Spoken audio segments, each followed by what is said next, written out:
People don't seem to realize or remember that there's not much like Jeet Kune Do out there. Hello, everyone. This is Dwight Woods, the Jeet Kune Do Rebel. Welcome to the I Love Jeet Kune Do broadcast number 221. This is the one about Jeet Kune Do's unique sell-in proposition. So as you're logging in, if you'd be kind enough to say where you're logging in from, hit the like button and feel free to continue doing so throughout the broadcast. If you're catching the simulcast over on the YouTube, please be sure to like, subscribe, and hit the notification bell as well. If you enjoy my work and you'd like to support the program, please visit jkdrebel.com, click on the Rebel Gear link, and that's where you'll see stuff like this. The JKD Notables coffee mug, also available in t-shirt form, hoodie and sweatshirt, all that good stuff.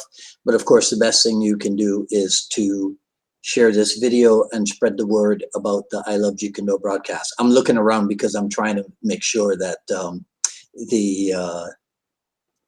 link is up. And okay, so Russell's here. Russell, Terry Valor, who? Terry, I think Russell beat you, and Pedro Rodriguez is here also from Palm Beach. All right, nice, good crew, right? Okay, so I have mentioned this before. It's one of the Jeet Kune Do discussions that that I think we've never really gotten to the bottom of, and that is the one about, let's call it the rightful place that Jeet Kune Do should occupy on the martial arts world stage. Here's why I say that, because to us, because we're so deeply involved in Jeet Kune Do, we figure that it's perhaps better known than it really is. And I say that because I find it incredible that way more people know the name Bruce Lee. In fact, Glenn and I, Glenn's my senior student here in Miami, we tested it just last week. We were out socially and we tested it. Way more people know the name Bruce Lee, but do not know that he was a real martial artist, and even that he was the founder of his own martial arts method.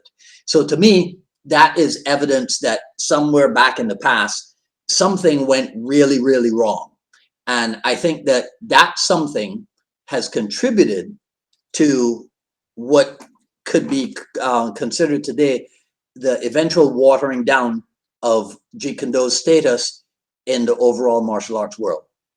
So in case you're unfamiliar with the wording in today's broadcast title, Unique Selling Proposition, I'll just give you a quick history on USPs. If you're old enough, you might remember when in a Domino's pizza ad, it said, fresh, hot pizza delivered in 30 minutes or less guaranteed. That is a unique selling proposition. It's not just a slogan. Sometimes people confuse the two. I actually made my notes for today's broadcast on that Domino's USP. I made that from memory.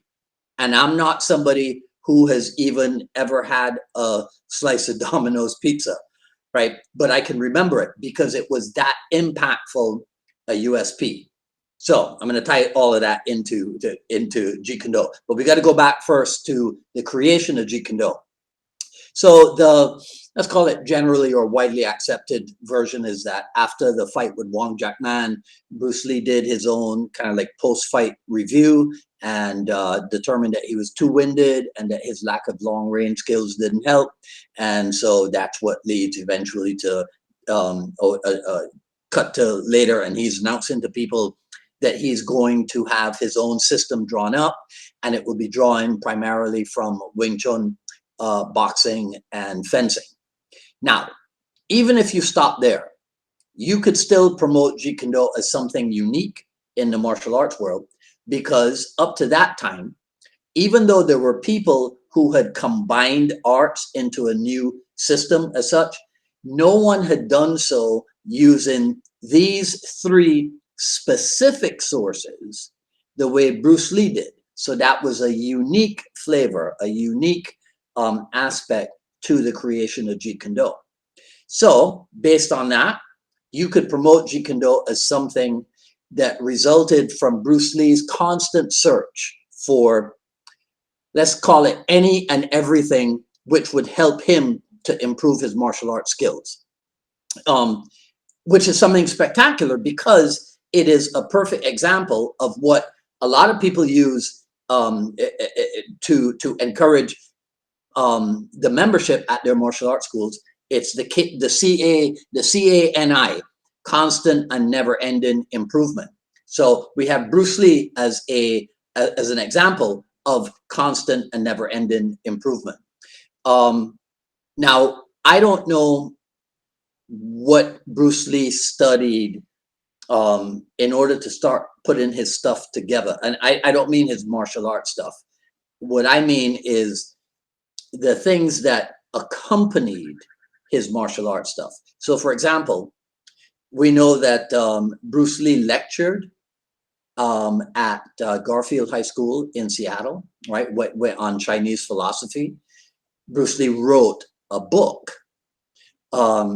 Bruce Lee did a ton of demonstrations. So I've always wondered who told him that the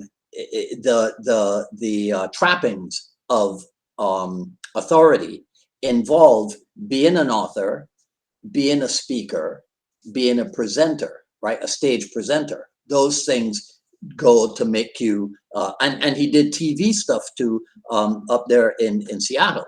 So somehow Bruce Lee knew that when it comes to promotion, marketing, let's call it, that there were certain things that you have to do, and he did all of them.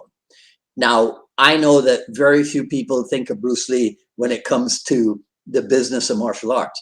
But again, I've said this before, whether or not it was intentional, Bruce Lee made use of many marketing tools, right? What I want to talk about particularly today is a thing that I from Brendan Burchard that he calls frameworks, right? And frameworks it's the way of breaking down your information into digestible chunks, right? So did you notice how many arts Bruce Lee decided to pull from to formulate Jeet Kune Do?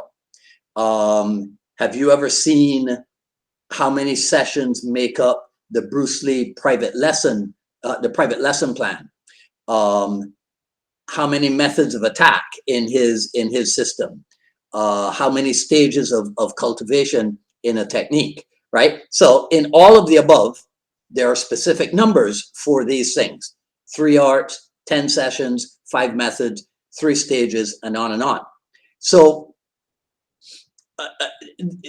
Bruce, and again, I go back, I don't know if it was intentional or not, because I don't know what it is that he studied, but we know he had a huge library. So unfortunately, even though Bruce Lee may have written down all that stuff that I just talked about, it was never passed on, to the best of my knowledge, it was never passed on to his students, probably because Bruce Lee was not involved in building a martial arts business enterprise. So but here's the thing, even though Bruce Lee wasn't cultivating instructors, like I said last week, when depended upon, he could give really good advice, even business advice, but he could give really good advice on how to teach a class, right? As we can see from, so in the Jeet Kune Do commentaries, there's the organized lesson plan, and then there's the private lesson, the private lesson plan as well, right? So when it comes to organizing and using numeric indicators in your organization, right? Frameworks, Bruce Lee is up front and center. Another quick aspect on framework is proprietary language. So before Bruce Lee, again, going back to some of the stuff I just mentioned, I don't think anybody was breaking things down in numbers, but also giving names to them. So for example, the 5 ways of attack, the 3 stages of a technique, that type of stuff. I am not aware of that. So that type of stuff is proprietary to Bruce Lee and Jeet Kune Do. So I could go on and on, but hopefully you can already see that there's a lot of material that is unique to Jeet Kune Do. So my question then is, how did Jeet Kune Do end up being treated as just another martial art instead of the unique self-development, unique self-development vehicle that it is?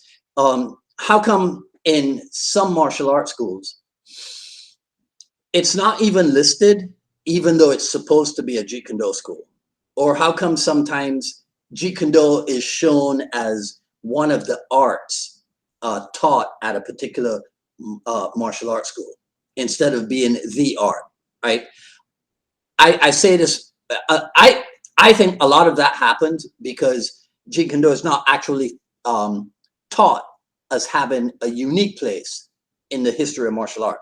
And you know where some of that might have come from?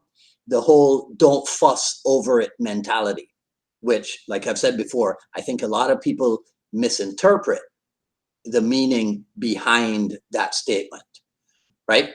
So if you are someone who does see JKD as special, then I invite you to do what you can in promoting it as such, promoting it as something special. And you can achieve that by doing a lot of what Bruce Lee did. But my particular thing is the proprietary language stuff, right? You can come up with your own language for what you teach and how you teach it. And I don't mean by renaming it. I don't mean by renaming Jeet Kune Do to something else. That's not what I'm talking about.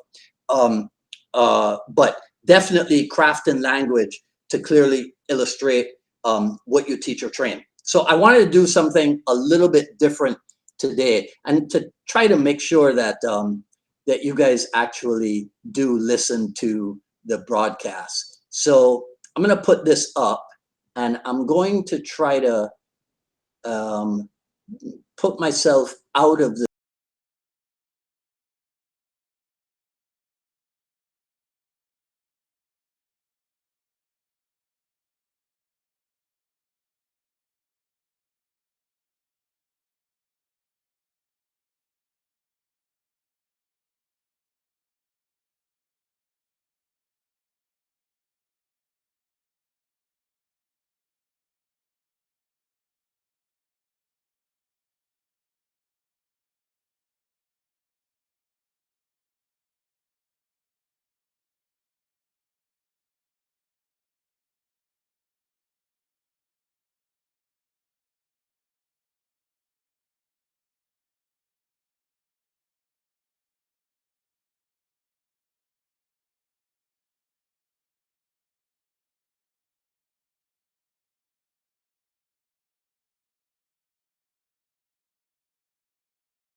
once you are done answering all those questions, let me try to get that out of there.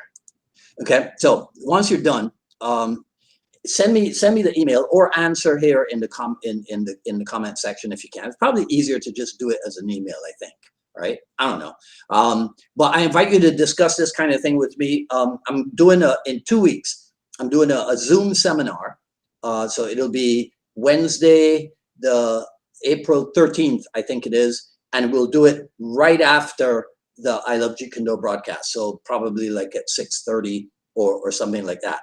So if you want to be part of that webinar, email me, jkdrebel@gmail.com, and put JKDSS webinar in the subject line, because this is the type of thing that I will be doing when the Jeet Kune Do Success Strategies program is fully launched, right? So email me, jkdrebel@gmail, jkdss webinar in the subject line. And if you did make a copy of those 6 questions, send me your answers to that too. All right. So I think that's it. That's all I got for you today. Let me know what you think in the comments. If you like what you heard, comment, rate, subscribe, hit the notification bell. Follow me on Twitter, Dwight Woods, on Instagram at Dwight D. Woods. JKD Journey Volume 1 is available at paypal.me/unified MA Miami. PayPal.me/unified MA Miami. $9.95 for the raw but edited version of the Jeet Kune Do Journey Volume 1. Coming up on Saturday, so we won't have Jeet Kune Do dialogues on Friday. I'll get a night off. The dudette will be happy. Saturday, April 2nd, still at 6 p.m., but with Ryan Teal of MKG International. So Saturday at 6. Today's a black and white or gray day. There you go. All right. So I'll see some of you maybe on Saturday at 6 p.m. with Ryan Teal. If not, I'll see you next week for another issue of the I Love Jeet Kune Do broadcast. Until then, this is Dwight Woods, the Jeet Kune Do Rebel, signing off. Enjoy the rest of your evening. You guys take care. I'll talk to you soon.